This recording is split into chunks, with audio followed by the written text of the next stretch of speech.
We are the heartbeat of Seattle. Hello, and thank you for stopping by. Before I get started with my video, I don't plan on doing a video tomorrow, which would be Sunday, so I'm going to say this today. For all the fathers in the world, no matter where you're at, happy Father's Day. Now, what I wanted to talk about was um, uh, sorry about that. I had a itch. What I wanted to talk about was Seattle's Central District, which is now a predominantly African American community, but it wasn't always African American.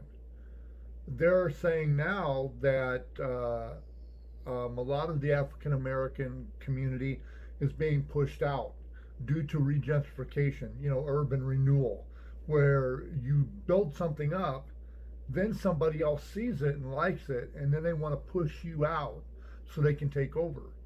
They're displacing a lot of the African American community, but it wasn't always African American. In the very beginning, it was somebody totally else, somebody totally different.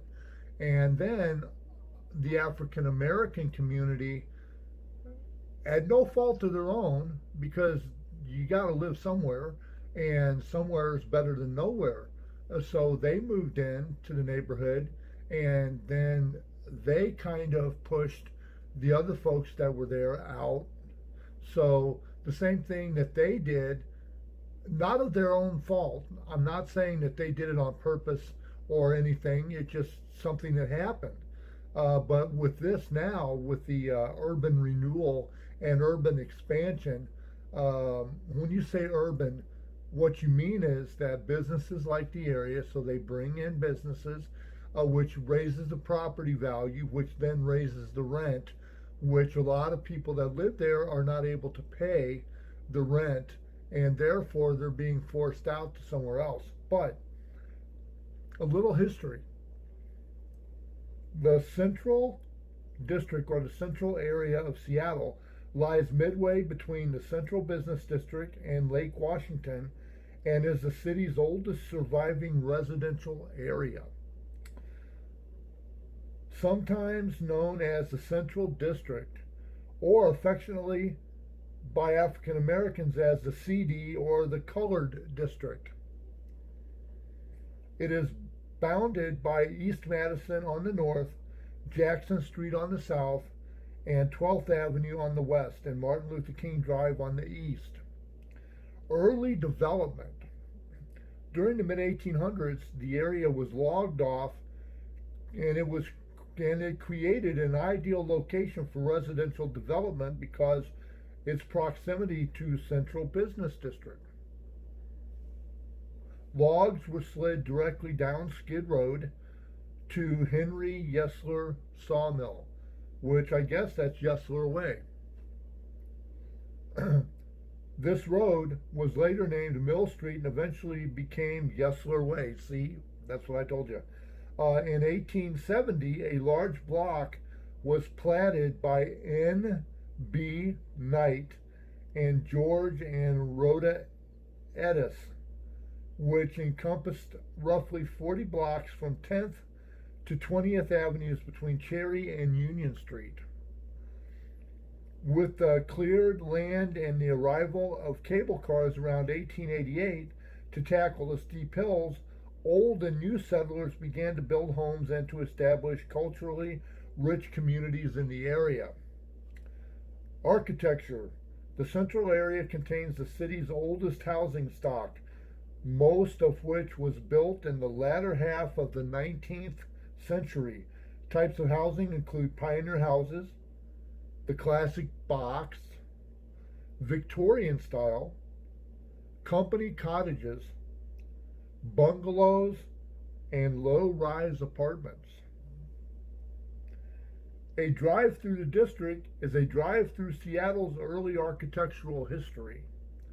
Listed here are examples of properties built before 1900. 106th 20th Avenue, 1890. 216 20th Avenue, 1890. 1810 East 1st Street, 1890. 619 to 621 21st Avenue, 1890.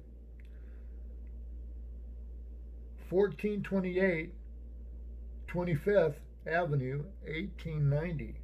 The city of Seattle has designated these properties in the central area as landmarks. Immaculate Conception Church, 1820 18th Avenue, 1904.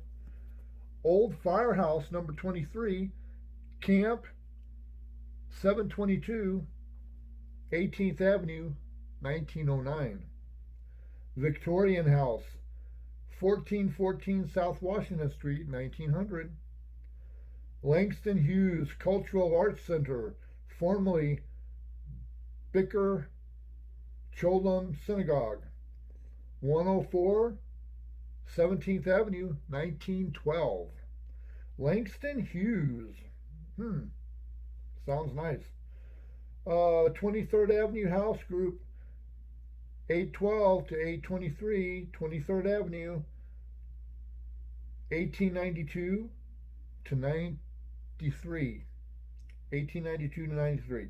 James Washington Jr. Home and Studio, 1816 26th Avenue, 1918. First African Methodist Episcopal Church, 14th Avenue and Pine Street, 1912. First African Methodist Episcopal Church, 1912. That's over 100 years ago. At the turn of the century, parts of Central Avenue were still held in farms and nurseries. John Letha Nursery is an example. His greenhouse operations encompassed a couple of blocks at about 14th Avenue, Yesler Way, and First Street. A market garden consumed several more blocks just west of the greenhouses. From 1890 until World War I, the central area was a predominantly Jewish neighborhood. The German Jews were hardware and grocery merchants who reached Seattle in the 1850s, settling eventually in the central area and on Capitol Hill. See, it was something else. Everything was always something else before somebody got a hold of it, and when somebody else wants to take it over, they don't like it. They built the Temple de Hirsch Siena on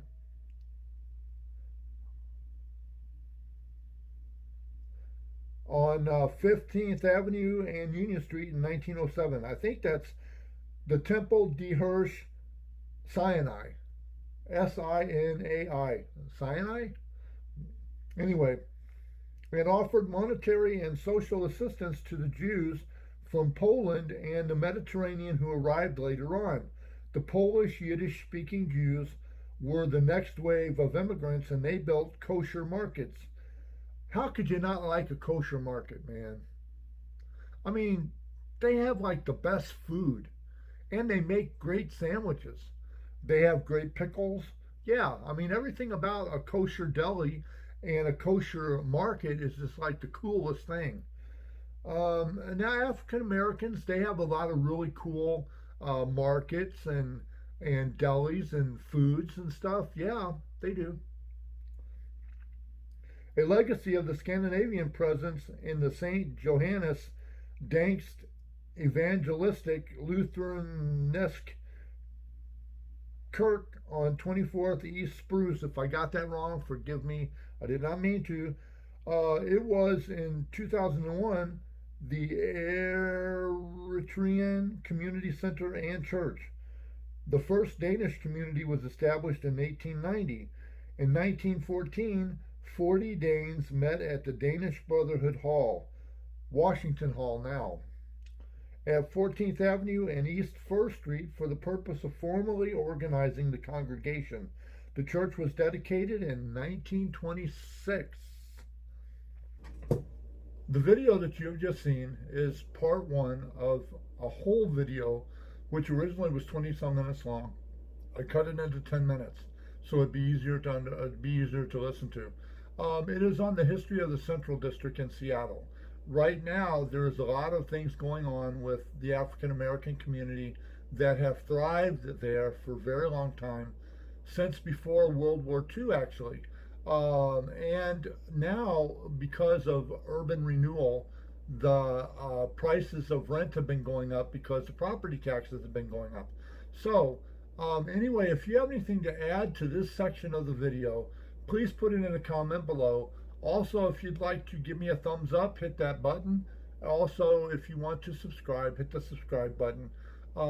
Now we're going to be going on to part two of this video, which is the rest of the history on Central District in Seattle. Have a good night, Seattle, America, and all points beyond.